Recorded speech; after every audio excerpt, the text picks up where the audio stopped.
একটা soft mind, একটা soft corner আপনার মধ্যে সৃষ্টি হয়ে গেছে। এখন আপনি কি বাঁচবেন না মরে যাবেন, এমন একটা দুদুল্যমান একটা দুদুল্য মন আপনার হয়ে গেছে।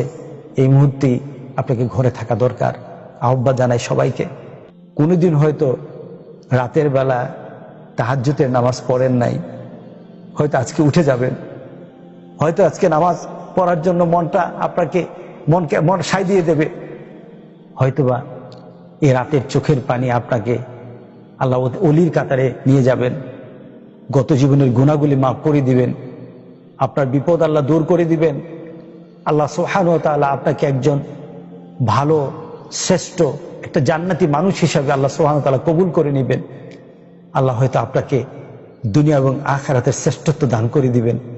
সুতরাং আমরা এই সুযোগটাকে কাজে লাগাই। বাইরে অনেক চলাফেরা করেছেন, হেঁটেছেন, আড্ডা দিয়েছেন, অনেক সময় নষ্ট করেছেন। চলুন আমরা ঘরে থাকি। আমাদেরকে যেটা বলা হচ্ছে স্টে অ্যাট হোম। আজকে গোটা পৃথিবী করোনা ভাইরাসে ভরা, গোটা পৃথিবী করোনা ভাইরাসে ভরা। ঠিক ওই মুহূর্তে আমরা কিছু সিদ্ধান্ত নিই যেটাতে আমার কল্যাণ হবে, যেটাতে আমাদের কল্যাণ হবে, যেটাতে আমাদের সমাজের কল্যাণ হবে, যেটা আমাদের দেশের কল্যাণ হবে, গোটা জাতির কল্যাণ হবে। এমন কিছু সিদ্ধান্ত আমাদেরকে নেওয়া দরকার। আমি সবাইকে একটা উদাত্ত আহ্বান জানাচ্ছি, আমরা এই বিষয়ে যেন কোনো হেলাফেলা না করি, আমরা যেন এটাকে স্বাভাবিকভাবে না নিই।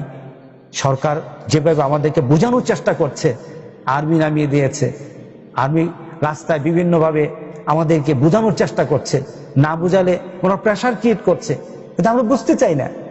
এই গোয়ার্তুমি যেন না করি। ঘরে থাকেন না কয়েকটা দিন, তো দেখুন না কেমন ঘরে থাকার ভিতরে আপনার কি মর্যাদা হতে পারে। এমনও তো হতে পারে ঘরের ভিতরে আল্লাহ সুবহানাহু ওয়া তাআলা আপনার সিনাকে খুলে দিবে, আপনার নূর আল্লাহ ইমানের মধ্যে পয়দা করে দিবেন।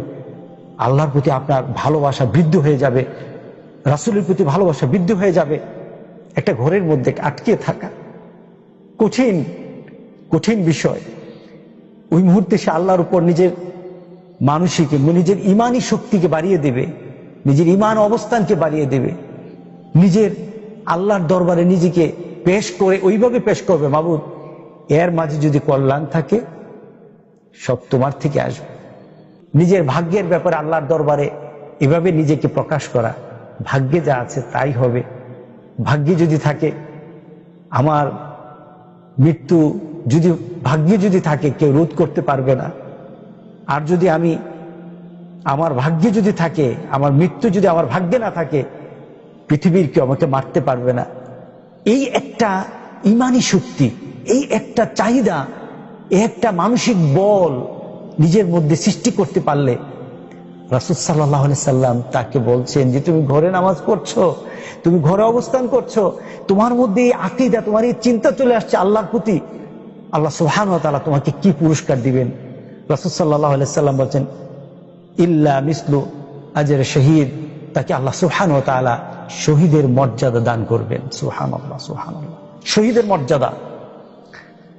ইবনে হাজার আসকালানী রাহমাতুল্লাহ আলাইহি উনি বলতেছেন যে কেউ যদি এই চিন্তা নিয়ে ঘরে থাকে, অবস্থান করে, সে যদি মৃত্যুবরণ করে শহীদের মর্যাদা তো পাবেই, সে মৃত্যুবরণ না করলেও তাকে আল্লাহ সুবহানাহু ওয়া তাআলা শহীদের মর্যাদা দান করে দিবেন।